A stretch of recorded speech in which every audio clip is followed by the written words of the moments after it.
আসসালামু আলাইকুম সবাইকে। তো আজকে একটা কষ্টের কথা বলতে চলে আসলাম।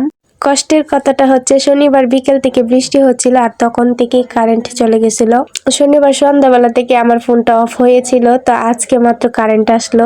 এটাই হচ্ছে কষ্টের কথা, কারণ 2 দিন যাবত আমি ফোনটা অন করতে পারিনি, ফোনের কাছেও যেতে পারিনি।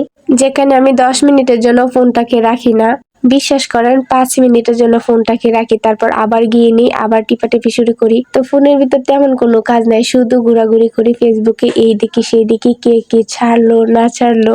আর এখন একটু বেশি ফোনের মধ্যে ঘোরাঘুরি করি, আমার পেজ নিয়ে একটু ব্যস্ত তাই। তো 2 দিন যাবত একদম ফোনটাও অফ। আমি ভাবছিলাম আমার পেজে না জানি কি হয়েছে, সবারই ফোন বন্ধ, মানে কারো ফোনই খোলা নেই সারা বাড়ির মধ্যে।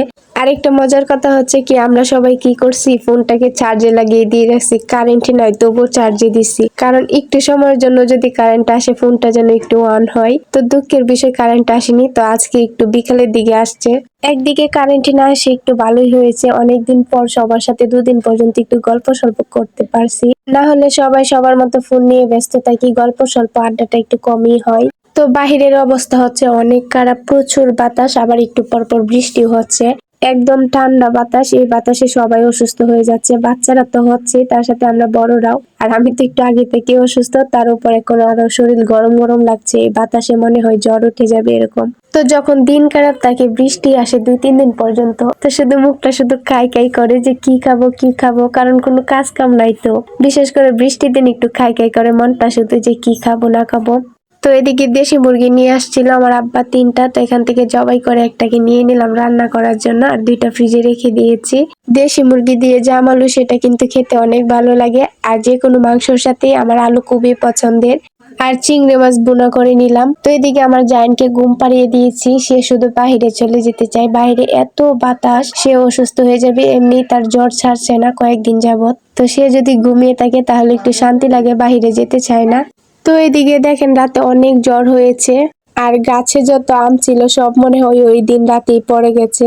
সবাইকে দেখলাম সকালবেলায় অনেক আম টুকিয়েছে, তো আমাদের মাত্র একটাই বড় গাছ, আর সেই গাছটার মধ্যে মাত্র কয়েকটা আম ধরেছে। আর সেই গাছের বড় ডালটাই তুফানে ভেঙে ফেলছে, আর এই ডালের মধ্যে প্রায় 30টার মতো আম ছিল। 2 দিন ধরে তো হচ্ছে ফোনই অফ, শুধু মনটা খেতে যায়, কিছু করার নাই, তো কোনো কাজ কাম নাই, ফোন টিপা নাই, শুধু খাওয়া আর খাওয়া। তো এদিকে গুড়ে শিরা করে নিয়েছি, আর কাটা পিঠা ভেজে সেটার মধ্যে ডুবিয়ে দিলাম। এখন শুধু টুকুর টুকুর করে বসে বসে এই পিঠাগুলোই খাবো। বৃষ্টির দিনে সময়কাল মনে করেন যে আমাদের খাওয়ার উপর দিয়ে যায়। তো এদিকে দেখেন আমাদের বিকাল বেলার আবহাওয়া, প্রচুর বাতাস ছিল আর ঠান্ডা ঠান্ডা বাতাস। তো আপনাদের এলাকার দিকে কি অবস্থা, বাতাস আছে নাকি রোদ আছে একটু জানিয়েন। তো এই বাতাসের জন্য অনেকের ধানও নষ্ট হচ্ছে, কেউ রোদ্রে দিতে পারিনি ধান। তো এই তো আজকের ভিডিওটা এই পর্যন্তই, ভালো থাকবেন সবাই, আল্লাহ হাফেজ সবাইকে।